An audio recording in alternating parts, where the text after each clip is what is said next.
윤석열 대통령이 40년 친구이자 자신의 법률 대리인이었던 이완규 변호사를 법제처장에, 보훈처장에는 당선인 특보를 지낸 검사 출신 박민식 전 의원을 임명했습니다. 측근 인사, 보훈 인사 논란이 또 불거지고 있습니다. 이기주 기자가 보도합니다. 윤석열 대통령은 검찰총장 재직 시절 판사 사찰 문건 작성 의혹과 검언유착 의혹의 감찰을 방해해 법무부로부터 징계를 받았습니다. 1심 법원도 징계가 정당하다고 판결했는데 이때 윤 대통령의 법률 대리인은 서울법대와 사법연수원 동기인 이완규 변호사였습니다. 저희는 방송해야 되겠죠. 저희 예상했지 않았던 판결이었기 때문에. 윤 대통령의 장모 사건도 변호했던 이 변호사가 법제처장에 임명됐습니다. 윤 대통령이 서울중앙지검장이던 시절 4차장이었던 이노공 전 검사는 법무부 차관에 발탁됐습니다. 법무부 장관과 법무부 차관, 법제처장의 친윤석열계 핵심 인사들을 배치한 건데 검찰 수사권 분리법안 시행에 대비하기 위한 포석이라는 관측이 나오고 있습니다. 법제처장이 검찰 수사권 분리법안에 대한 유권 해석을 통해 수사 범위를 확장하고 법무부 장관과 차관은 대통령 시행령에 이를 반영한 뒤 검찰을 통해 실행할 수 있다는 설명입니다. 윤 대통령은 한동훈 법무부 장관 후보자에 대한 인사청문 보고서를 다음 주 월요일까지 재송부해달라고 국회에 요청하면서 사실상 임명 강행 수순에 들어갔습니다. 민주당은 한동훈 후보자와 대통령실의 검찰 출신 비서관들이 실권을 장악하는 검찰공화국이 완성됐다고 비판했습니다. 대검찰청 군수나 다름없습니다.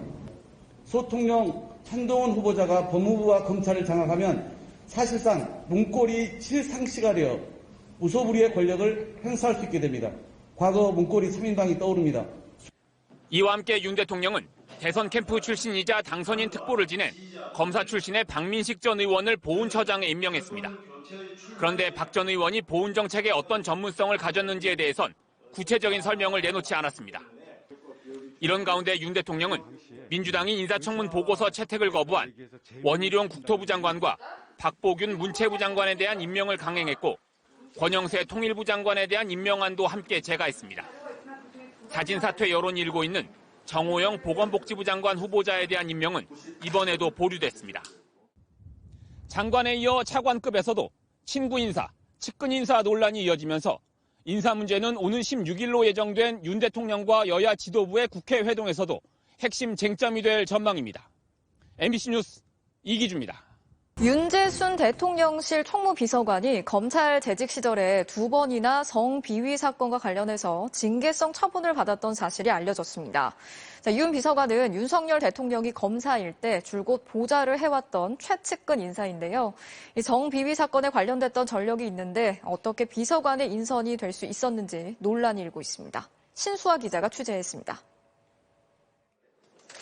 윤석열 대통령이 대통령실 살림을 책임질 총무비서관으로 발탁한 윤재순 전 대검운영지원과장. 윤 대통령의 검찰 내 복심, 최측근으로 꼽힙니다. 한국일보는 윤 비서관이 지난 1996년 서울 남부지청에서 여직원을 상대로 부적절한 신체 접촉을 해 인사조치 처분을 받았고 대검에서 근무하던 2012년에도 회식 자리에서 여직원에게 외모 품평 발언을 한 뒤 부적절한 신체 접촉을 해 대검 감찰본부장의 경고 처분을 받았다고 보도했습니다. MBC 취재 결과 2012년 성비위 사건의 경우 다수의 대검찰청 직원들이 알 정도로 공공연한 사실이었던 것으로 전해졌습니다. 대통령실은 윤 비서관 해명을 받아 짧은 공지를 내놨습니다. 보도된 내용과 경위 등은 일부 사실과 다르다며 기관장 경고는 해당 사안에 참작할 점이 있고 경미할 때 이뤄지는 조치로 정식 징계 절차가 아니라고 해명했습니다. 윤 비서관이 부적절한 성비위 사건에 연루됐었고 대검찰청에 징계성 처분을 받은 건 사실이라는 취지로 해석됩니다. 문제는 성비위에 2번이나 연루된 윤 비서관이 어떻게 인사 검증을 통과했느냐는 겁니다. 민주당은 윤 대통령이 측근의 비위를 알고도 묵인한 게 아니냐며 당장 해임하라고 요구했습니다. 성비위를 묵인하겠다는 것이 아니라면 성비위 인사를 대통령의 살림을 책임지는 총무비서관에 임명하는 것은 있을 수 없는 일입니다. 대통령의 측근이기 때문에 검증의 날이 무뎠던 거 아니냐는 지적에 대통령실은 일에 대한 전문성, 과거 사건 경위 등을 종합적으로 고려했을 뿐 친분과는 상관없다는 설명만 반복했습니다. MBC 뉴스 신수아입니다. 두 차례 성비위 전력이 드러난 윤재순 대통령실 총무비서관. 이번에는 과거에 출간한 시집이 논란이 되고 있습니다. 윤재순 대통령실 총무비서관이 지난 2002년 펴낸 전동차에서란 시의 한 대목입니다. 전동차에서만은 짓궂은 사내 아이들의 자유가 보장된 곳이기도 하다며 여성의 신체 부위를 밀쳐보고 만져도 여성은 얼굴만 붉히며 아무런 말이 없다고 적었습니다. 지하철 내 성추행 장면을 구체적으로 적으며 이를 사내 아이들의 자유라고 묘사한 겁니다. 이때 윤 비서관은 대검 중수부 수사관 신분이었습니다. 앞서 윤 비서관은 1996년 남부지청과 2012년 대검 근무 시절 여성 직원에게 부적절한 신체 접촉을 해 각각 인사조치와 경고 처분을 받은 걸로 알려졌습니다. 시집 논란이 추가로 불거진 데 대해 대통령실 측은 지하철 내 한심한 세태에 대한 풍자라며 해석의 여지가 있는 시란 점을 이해해달라고 말했습니다. 그러면서 윤 비서관이 과거 성비위 전력에 대해서도 굉장히 억울해하고 있다고 전했습니다. 윤석열 대통령을 지근거리에서 보좌할 비서관 인사가 이번 주 거의 마무리됐습니다. 특히 검찰 출신 인사들이 주요 보직을 차지하면서 전위원회에 배치됐는데 민주당은 검찰 공화국을 만들겠다는 거냐며 거세게 비판하고 있습니다. 김건희 기자가 보도합니다. 대통령실 비서관 인선에서 가장 두드러진 건 친윤석열계 검찰 출신 인사들의 발탁입니다. 법률의 주진우 전 검사, 인사기획관의 복두규 전 대검 사무국장이, 인사에는 이원모 전 검사가, 공직기강에는 이시원 전 검사가 내정됐습니다.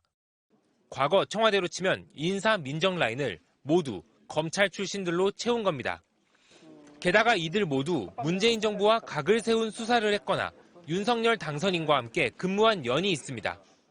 주진우 전 검사는 환경부 블랙리스트 사건을, 이원모 전 검사는 월성원전 1호기 경제성 조작 사건 수사에 참여했고, 이시원 전 검사는 당시 좌천됐던 윤석열 당선인과 대구고검에서 함께 근무했습니다. 특히 이시원 전 검사는 지난 2013년 서울시 공무원 간첩 조작 사건과 관련해 중징계를 받았는데도 발탁된 겁니다. 여기에 당선인이 검찰총장 시절 최측근이었던 윤재순 전 대검 운영지원과장은 대통령실의 안살림을 관장하는 총무비서관에 내정됐습니다. 민주당은 한동훈 법무장관 지명에 이어 검찰 일색인 비서실 인선은 검찰 공화국을 분명히 한 거라고 강하게 비판했습니다. 대통령실을 대검 부속실 또는 대검 청와대 출장소로 만들려고 하고 있습니다. 국정 운영의 핵심을 검찰 라인이 쥐고 흔드는 구조입니다. 특히 서울시 공무원 간첩 조작 사건에 연루된 이시원 전 검사의 임명은 공안 통치로 회귀하겠다는 대국민 선전포고라며 날을 세우고 있어 논란은 가열될 전망입니다. MBC 뉴스 김건희입니다.